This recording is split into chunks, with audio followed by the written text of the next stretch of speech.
Now to the battle for control of the U.S. Senate, which very well could come down to a special election in Georgia that could be heading to a January runoff. For more on the race, let's bring in Democratic candidate, the Reverend Raphael Warnock, senior pastor at Ebenezer Baptist Church in Atlanta. Thanks so much for joining us, Pastor. Great to be here with you. Thank you. So right now you are leading in the polls in a race with 20 candidates on the ballot, including two main Republican opponents, Senator Kelly Loeffler and Congressman Doug Collins, who have divided the conservative vote. But you're short of the 50% needed to avoid a January runoff. So is there anything that you can do at this point to consolidate support behind you in these final days to really put you over the top? Well, I have to tell you, we're very grateful for the support we're seeing in this race. I got in this race as a first-time candidate for political office on January 30th. We are gaining a lot of momentum, and so I'm just deeply honored by the support we're feeling all across the state. Listen, I, as a preacher, have occasion to preach occasionally about David and Goliath. I'm running against the wealthiest member of Congress, and if you remember that story, it ended pretty good for David. So we'll see when that happens, November 3rd or January 5th. But I'm grateful for the momentum I'm feeling. Yeah, too big to miss, I've heard in some sermons before, talking about the David and Goliath. So historically, Democrats have a bad track record in runoff elections in Georgia, and black candidates have had trouble winning statewide in the South. If this race does go to a runoff, what's your plan to keep voters engaged and enthused enough after the general election to turn out again to vote in early January? And can you win statewide if this becomes a two-person race? Oh, absolutely I can. This is no ordinary year. And this is no ordinary race. We say all the time that elections have consequences. I have to tell you, that feels like a gross understatement this year. Tragically, we're seeing that elections are a matter of life and death. We've seen over 220,000 Americans die, over 7,000 here in this state. COVID-19 has brought into sharp focus long-standing issues of disparities in access to health care, the need for a livable wage. People are suffering. And as a pastor, I have a long history of exercising my empathy muscle to walk with them through the most difficult and darkest periods. And I think that as people are hearing my message, they are responding. And we're building a multiracial coalition in this state. You are witnessing the New South rising, and Georgia is the tip of the spear.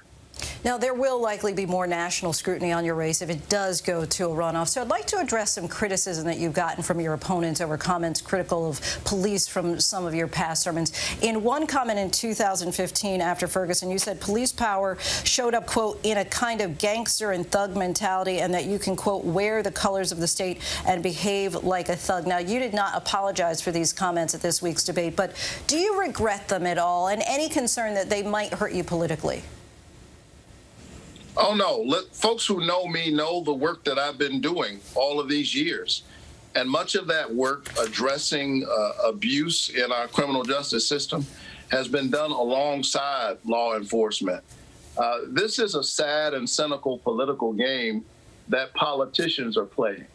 But the fact of the matter is, I'm the only person in this race who has the ability to bring law enforcement and activists, as I already have, together in the same room to think about the kinds of reforms that we need. I did it after the Michael Brown case. There was a town hall in my church where I had the chief of police, a lot of the top brass of the police department, the mayor, the Black Lives Matter activists, the Attorney General of the United States. They were all in the Ebenezer Sanctuary trying to work through these issues together. Now, you, of course, lead the church that Martin Luther King Jr. once led. As you've traveled the state campaigning in the wake of this summer's protests over race and policing, do you think that we've reached a different moment in the fight for reform, or would you say that people are once again settling into their camps and not actually getting much change done? I think folks who are looking at the issues and are not driven by narrow political ambition get it. And the folks who are thinking about short-term political gain are engaged in the politics of division because they have no vision. We have to push back against them. This is a defining moment in American history. Lastly, we have certainly seen those long lines for early voting in Atlanta, and we know the problems that plagued voting in Georgia in 2018. Anything right now that's concerning you in making sure that everyone will be able to cast their ballots safely and on time? Well, the good news in Georgia and across the country is that the lines are long. The bad news is that the lines are long.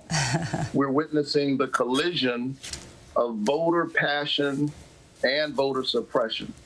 And we've got to make sure that the passion and the enthusiasm and the commitment to this grand and noble experiment called democracy overcomes those who are engaged in voter suppression. We're seeing it on the ground here in Georgia. I know folks have seen the long lines, but the good news is we're seeing record voter turnout. We saw it during the June 9th primary. We're seeing it during this election. We have performed at a level that's 133% greater than where we were at this time in 2016. And so I think voters understand that health care is on the ballot. They don't want politicians who believe that it's a good idea, as our sitting senator does, and the Republican congressman who's challenging her to get rid of health care in the middle of a pandemic. They understand that we should not call people essential workers while denying them an essential wage and essential benefits. And so they're showing up because their very lives are on the ballot. And in this defining moment, I'm encouraged because we're watching democracy at work, and all of us have got to do all that we can to make sure that we win the future for our children. Reverend Warnock, we thank you so much for your time. Appreciate it. Hi, everyone. George Stephanopoulos here. Thanks for checking out the ABC News YouTube channel. If you'd like to get more videos, show highlights, and watch live event coverage, click on the right over here to subscribe to our channel. And don't forget to download the ABC News app for breaking news alerts. Thanks for watching.